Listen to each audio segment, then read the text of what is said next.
What's up, everyone? Welcome back to the Collider Media Studio at the Cinema Center at South by Southwest 2025. Sitting with the duo behind American Sweatshop. Huge congratulations. I was telling you a little before, it's one of the first movies that I screened for the festival, and it's one of the movies that I've seen, and I swear I've seen many. I know it's only the beginnings of the festival, but it's one of the ones that is weighing on my mind most heavily for a variety of reasons. Good. Yeah, something else. So clearly I know about your film, but because we're talking about a film festival debut, our audience might not know about it yet. I'll give you these wonderful honors. Can you give us a brief synopsis of your film?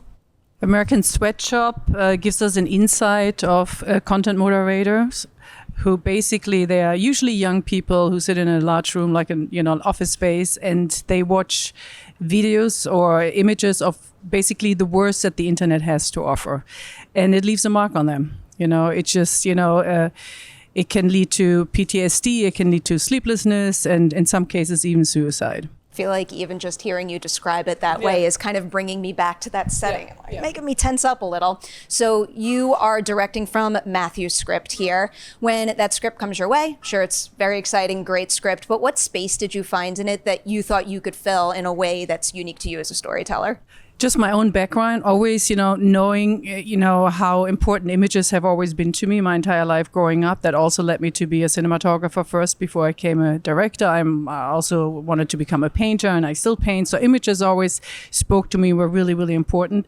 So to have a movie that deals with what images do to us, especially the bad ones, was very intriguing to me. And also just for once turning the camera around away from the screens that we all look at and just look at the human suffering. That was very, very intriguing to me. And on another personal note, I got the script around the time when my husband and I were discussing when is a good age to give our kids a smartphone.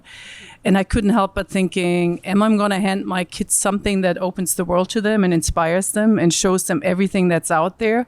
And it's a great tool and to connect with their friends, or am I giving them something that will majorly damage them? And I'm not even aware when it's happening. Yeah, I think about that all the time. I'll throw a question inspired by that to both of you, because your movie does deal with the darker sides of social media and the internet, but there's also so much good out there and community. So can you maybe tell me the last thing you saw on the internet or any social media platform that put a smile on your face or brighten your day? Oh man, I always need my phone in these interviews to reference, but I end my night with a TikTok scroll, and but not a doom scroll. It's always good, and I laugh the most on TikTok than any other social platform. So I have a great time on TikTok. I think it was something where it was like a sad. Sounds so strange. It was a sad egg laying in bed, and it was like when your boyfriend hasn't asked you to be your egg for Easter. And it's like, where else would I see something like that? So it's just the stupid little memes and the things that I see on TikTok that that make me laugh. Mine is always TikTok videos of people that are voicing their pets. Nothing that will make me happier than that. Yes, and the pet videos. Any examples? That sounds awesome. I have to discover that one. I have to tell you, fill me in, so now I know what to search for, because I think that would very much crack me up. I have to say, I have two moderators, my daughter, my son, and they sent me links to, like on Instagram on videos that they liked. So I know it's always something positive and funny. And actually just walking here, I was talking to my daughter about the video that she had sent me. She has a cockatiel. She loves birds. So it was a video of a cockatiel, just making these little noises, and was describing on how you climb on a little stuffed tiger. It was like you take the dominant right foot and then you slowly, start moving up. And it was very cute. And we were laughing about it and talking about it. It's always animals. Yeah. Number one. Or eggs. Yeah, that too. Eggs are very important. So I'm going to kind of tie the social media part into you signing on, Lili, because one of the things that I remember doing for Helen Harper is I'll always scroll through people's social media just to see if there's anything about the movie. And when I scrolled through yours, you just seem to use that platform for, I don't know, ways to connect with people in ways that can make them feel seen, like something that could scare them that you then illuminate and maybe can help them find peace. So given all of your social media experience, I'm curious, when you sign on for this film, what are some high priorities you have for yourself in order to, use that experience to bolster this film that you're joining? I think, to be honest, I really found I think this is sort of a good opportunity, and hopefully if and when the world gets to see the film, it will just open up a really interesting conversation. And that's what I was interested in. It's, not even what I'm posting on my own socials, but just the conversation that the movie lends itself to, which is you watch the movie and then you want to go talk to someone about it. You want to go share. In the movie, these characters are sharing what video they've seen that's stuck with them. And I think we all have a video that we've seen or an image or something that we've seen that scarred us or traumatized us. And that's crazy. That's not something that was happening, obviously, before the internet, obviously, but things were traumatizing people, but just the access we have to such imagery all the time around us is a really interesting conversation. And I think that was something that really intrigued me, as I'm just an honest and open human, and I like to have these kind of uncomfortable conversations. So that's not why I did the film, but an opportunity to do a film that actually says something and sparks a kind of an uncomfortable conversation.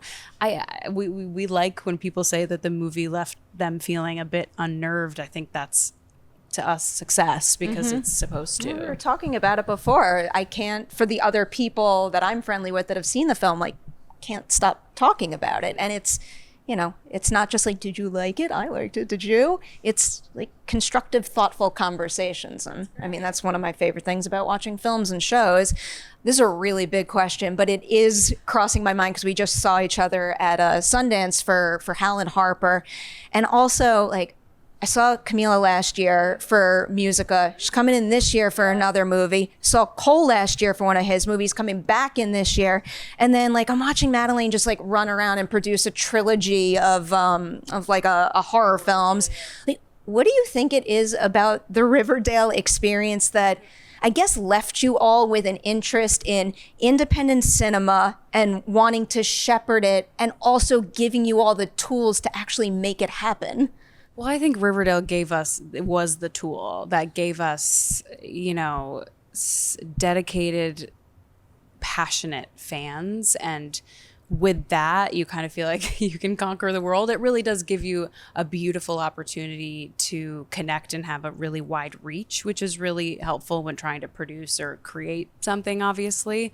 Easier than doing it, just as when I was 19 and no one knew who I was before Riverdale. So I think we all just somehow have found ourselves either on the producing side or in the indie market. When you're on a commercial television show for so long in your 20s, you want to do something different, or not, but I think a lot of us really felt we want to explore these other avenues of our careers. And I'm very excited, and I'm very happy to see everything that everyone around me does, and I watch everything that they do, and me and Camila are missing each other by a day, so that's a bummer. But I just, it's so great that we always laugh we'll end up in Venice together. It's how are we both here at the same time? But it's lovely, and I'm so glad and happy that I get to still see them. Yeah, I love that vibe, but I also just love seeing people who have earned a platform via a popular show like that, using that platform to get things made that might not otherwise. It's a very big deal.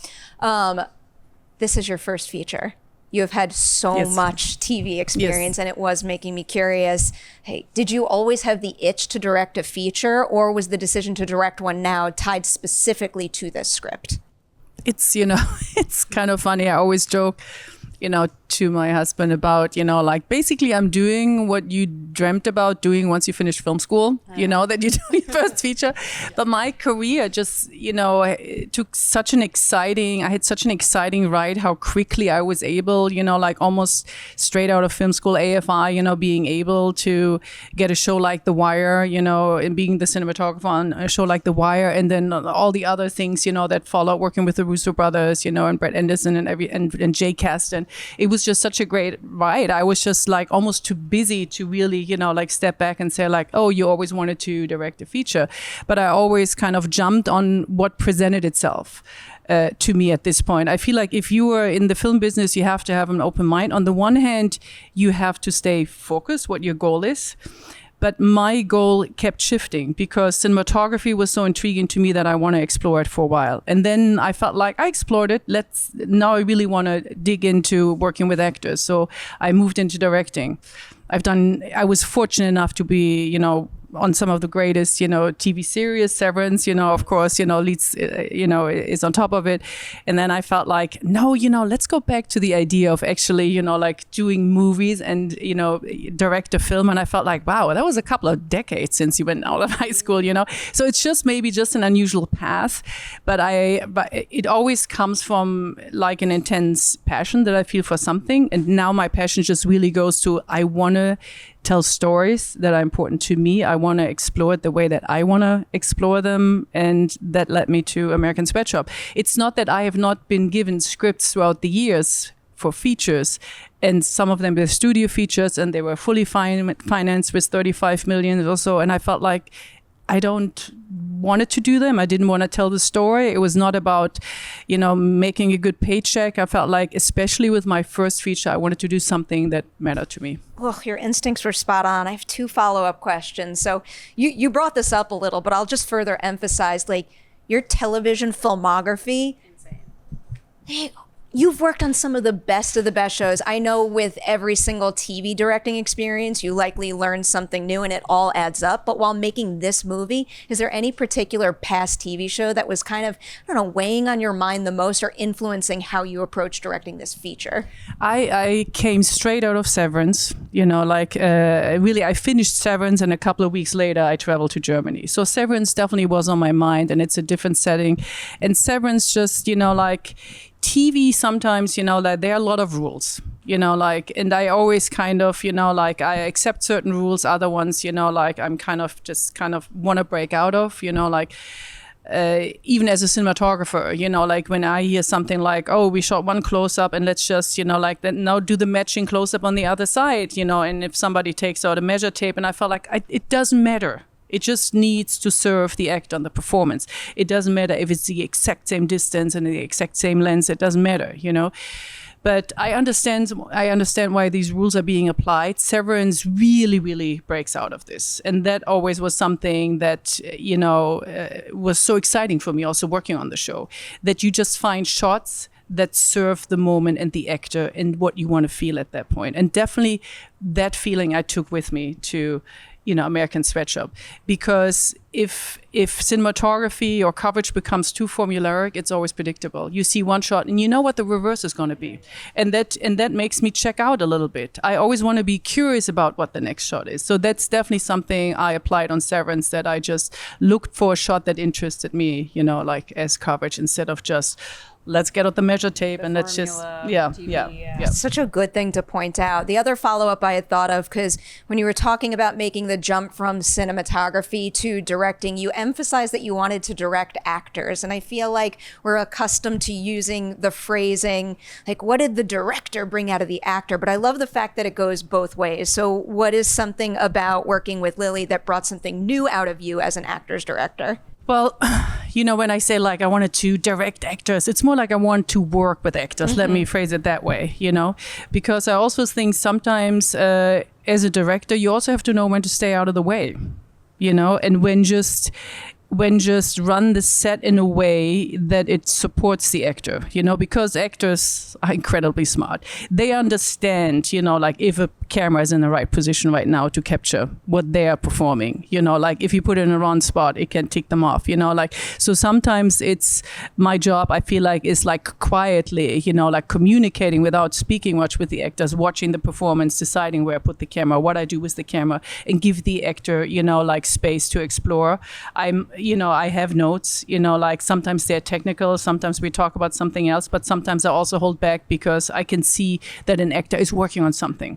And, and I feel like as a director, directing doesn't mean like you have to give a note after every take. Not at all. It just sometimes means like, let's just keep the camera running, and whenever you're ready, you go back into another take, And for me, it's just really being like very kind of sensitive on set, so you can sense what is the vibe, and you're so, I have to say, I'm so always like feel so connected to my actors when they suffer and when they go through something. It does affect me. So me crying behind the monitor, is not a rarity. That happens quite often. I respect that so much, especially with many of the things you go through in this movie. I'll start with a big 2-part question. What were some, I guess, goals or specific things you wanted to do when playing Daisy before watching the video, and then after after, so that as the viewer, we can feel the weight of how that has changed her? I think I wanted to tap into, I guess, obsession that comes, and also it's kind of like a weird obsession, but also disassociation that happens when you see something traumatic. Either you can't get the image out of your head, or you need to disassociate completely, or both. And I think before Daisy sees this video, I just, I guess that's a good question. I didn't really think too much about it. And then post video, I just with depending on the scene, she's either trying to disassociate and not think about it and drown it out. She smokes a lot of weed. She's always consuming content or trying to find sexual connections with people, in her real life, just to kind of keep herself busy. Or she's at work in this environment and kind of has to, I'm like, the term lock in is very, whatever, Gen Z or whatever it is. But when you're sitting there at a desk having to do your job, even then kind of trying to disassociate from what you're looking at. And as a content moderator, when you're watching traumatic, violent, graphic, pornographic, everything, videos, I don't know how you could disassociate. I guess you see that in our other character played by Daniela. But Daisy's a little bit more unable to disassociate, but trying to. I will also emphasize the whole ensemble around you is just spot on. I'm always in awe of a full ensemble where even when folks get minimal screen time, they still feel like living, breathing, full people on their own, but also enhance the main character's journey. And whole team does that so well. Speaking of the video, one thing I was especially curious about was figuring out how much to show so the audience understands and gets enough, but you don't essentially fall into the trap of doing what the movie is addressing. Daisy obviously, sees a video that deals with sexual violence against a woman. And that's a very tricky subject for me in general, also as a television director, when it comes to showing, women being abused or whatever, how I have this standing by now that I feel like sometimes it's portrayed in a way that's also almost advertising it a little bit. And that's something I really step away from and I try not to do. So for instance, to play up the sexuality of that scene, I could have, or to poke more interest, I could have shown an exposed breast. I could have shown all kinds of things. I could have shown panties slowly being lowered. And I said, I want none of that. I wouldn't, I have suggestive shots, like just a leg being moved. But again, it's all, in the audience imagination, what's happening there. And it's way stronger for me. And also showing it in a reflection in Lili's eyeball gives me the opportunity to tie two things together. The information of the video and the human suffering in the same shot. And also at the same time, it creates a distance a little bit to that violence. But since it's so hard to see, you lean in even more, so usually a reflection creates a distance, but in this case, you lean in even more because you want to see it's hard to make out what's going on there. And so that was always my conceptual idea of how I will deal with it. And I knew I had to give the audience some clear images that they actually get hooked, that they understand what was that trauma, And I have to tell you, shooting that video was we handled it very kind of as sensitively as we could. I talked to the actors. I also talked specifically to the girl, of course, Sonia, who was also here at the festival, and the other two gentlemen in the scene, that even if they're uncomfortable at any point, that they can take a break. And I remember my female assistant director, Nelly, she said to me afterwards, I couldn't even watch. I had to turn away. And even though we're just hinting at things, we're just hinting at them. Oh, it's really something else. I think I have a million more questions. I'm going to pick two of them right now. One's short and sweet, and it might seem really random, but I get very obsessed with teeny tiny details. And one particular thing that caught my eye was, this isn't in the therapist office or whoever's associated with HR, specifically a dying plant and a stuffed cat in the back. Can you tell me a little bit about what inspired that set dressing? I have to tell, in retrospect, I was thinking was the dying plant a little bit too much? But I wanted the dying plant. It was just a little bit too dead, but so you always, I love Tim Plester so much. He did such a terrific job as the therapist, because I wanted to have an actor that when you come into his room and he's your therapist, you want to go are you okay? And you see that he suffers with the people there, like he is worn out by this job, because also he is deeply frustrated that he can't really offer any help. And he has to offer, like the building blocks and the coloring books and everything, like he has to go through that checklist, and he knows it's doing nothing. And he feels like such a fake, and in a certain way, like broken souls always meet there. And then later on, I think, like with Lili, with Daisy, it's a different challenge when she speaks to him, and he becomes a little bit more alive, like in that conversation. But, Tim just so beautifully for me conveyed the sense of, empathy being broken in this environment as well. All right, I'm going to spin things around to wrap up here and, I don't know, lean into the positive, because a very heavy movie, and rightfully so. You're making a lot of points that I think should be weighing heavily on minds, and people should be considering that maybe they're not thinking about as often as they should. But I also think that there is so much joy to be had when you're on an independent film set and you're getting the opportunity to essentially make movie magic. So can you each recall the single moment of making American Sweatshop that filled you up the most as an independent filmmaker? I think there's a scene where I'm running and there's a camera on a little golf cart following me, and I'm running, and it was at midnight, and that's really not that late comparatively, but like it was a long day. I was also dealing with some health issues while we were shooting this movie, but it was sort of just like everybody's sitting around at the end of the day. I'm running and sprinting, and we're doing it like 5 times, but I think I looked over, and Uta and the writer were both like, fuck yeah. And I think it's like, yay. It just is like, there's a sense of camaraderie with indie filmmaking, and it's not just like cut, okay, bye, I'm going back, I'm going home. It's sort of like, okay, I'll see you tomorrow. Like there's just something a little bit more intimate about it. And that is just like the intimacy that I felt and do feel when I'm on an indie film. Yeah. Such a good example. Yeah. No, we celebrate the moments, because I also remember, do you remember how excited I got when we did the shot of the reflection in the eye? Yes. And I was like, oh my gosh, this is the movie. It's working. It's working. I remember I was so freaking out by that. But when you asked that question, to answer your question, I had actually several moments during prep and on the set where my training was telling me, okay, I want to make a decision on this. So who do I have to run this by?